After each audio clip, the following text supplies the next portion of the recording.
Hi, everyone. Welcome you all for my presentation. I'm Ganga Lalani from Sri Lanka. This is my PhD topic, development of a framework to evaluate community engagement and involvement of health and social interventions on vector-borne diseases in low and middle-income countries. So this is my presentation outline, introduction to the research question, methodology of the study, progress and insights, and reflections and questions. So when I move to my research question, so my topic is based on CEI evaluation. So various definitions are given for the term CEI evaluation.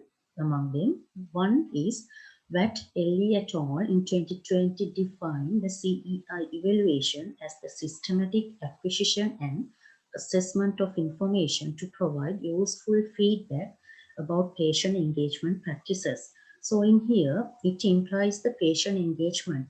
So the concept of PPIE.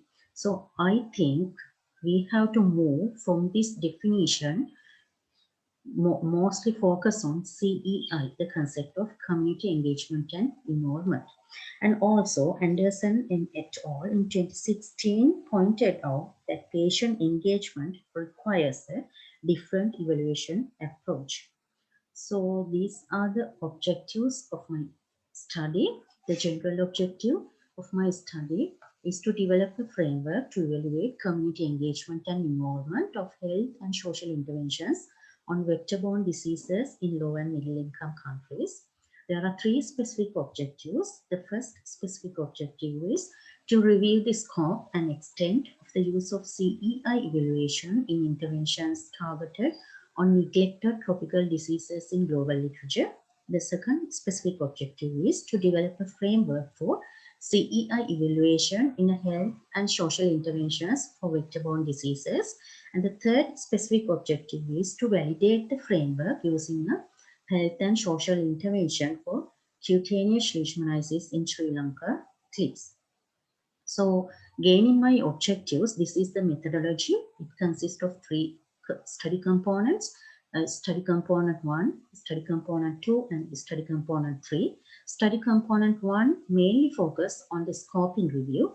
It mainly focus on develop a framework to evaluate community engagement and involvement of health and social interventions on vector-borne diseases in low and middle-income countries. And under the study component 2, to develop a framework to evaluate CEI of health and social interventions. So in here, it focus on use the findings of the scoping review and getting the valuable outputs from national and international experts on CEI and develop the framework and apply for health and social interventions. So after develop the framework under the study component 3, validate this framework using ECLIPSE Sri Lanka. So this is the study plan. Already I have mentioned the study component 1 and 1. So in here, under the study component 1, it focuses on scoping review. And here it mentioned what are the main points we have to cover under the scoping review. And under the same study component, I mentioned that inputs, we are getting inputs from a CI expert panel. So it consists of infectious disease epidemiologists, public health experts, and also social anthropologists. So after collecting data from the study component 1, data analyzed by using the principles we have to follow for scoping review and the thematic analysis.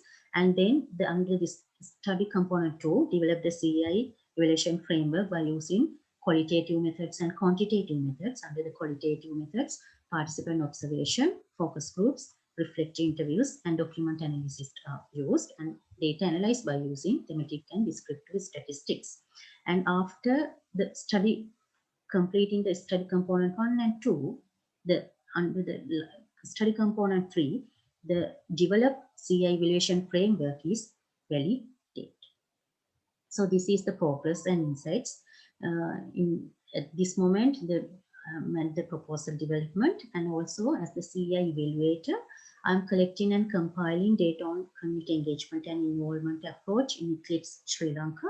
And also I'm monitoring and evaluating CAG's corps meetings and also the ethnographic study. So as the CI evaluator, I would like to talk about how community feel the importance of CEI. So here I would like to mention the inputs we gathered from cognitive, cognitive, and ethnographic study. So when I talk about the cognitive, when our research team asked how to approach the villages, one of the COG members representing the health sector pointed out, සහභාගීත්ව ගැමි පිවිසුම භාවිත කරන්න. That means we have to use the concept of community engagement and involvement.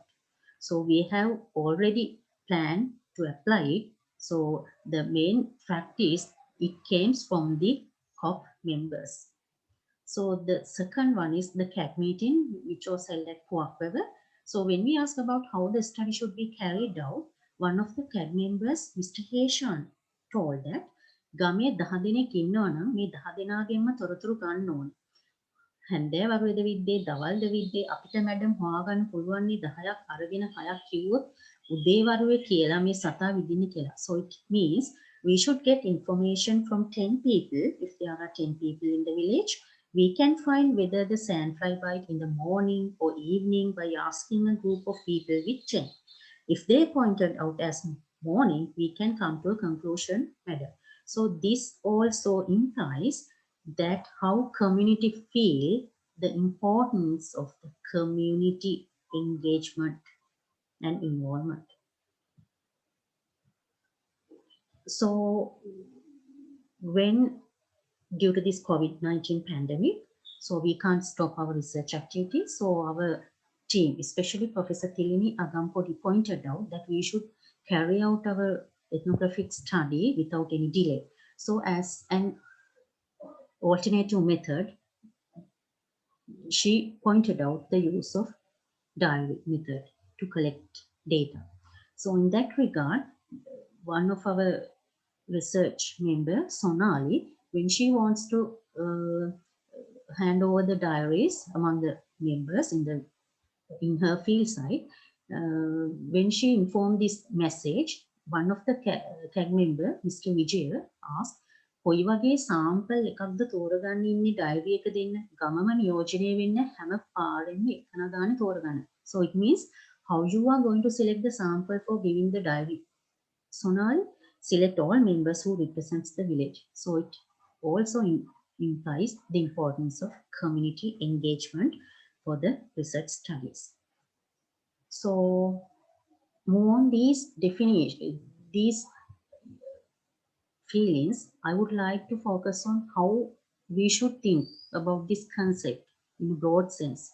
So I believe we are a family tree. So family needs collaboration, affection, and belongingness. So these are the main principles that a family should have.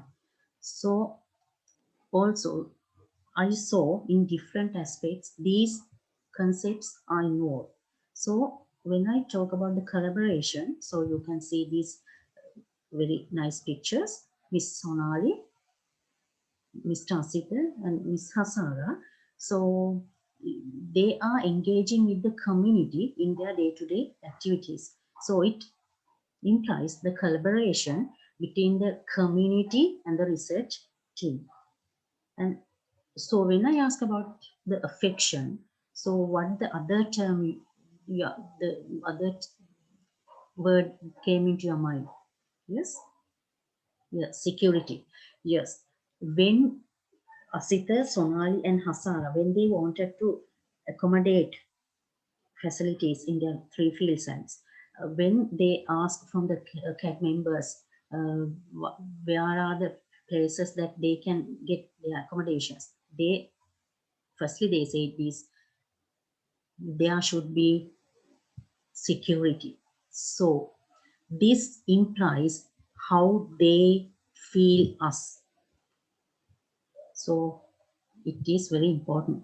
So the third one is belongingness. So this is, I actually noticed this belongingness when I listened to the meeting that took place.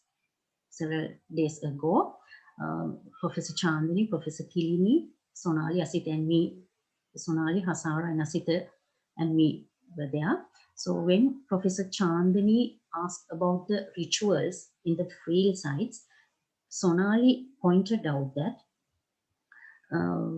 in Apegame, so Apegama, that means in our village, these types of rituals are in. So in that sense, Professor Chandani asked, our village means your hometown or the field sites. Then Miss Sonali said, no, madam, that's my field sites. So the research team also feels that they are a part of the field or the research. So these are the insights I got from this. So thank you very much for being with me.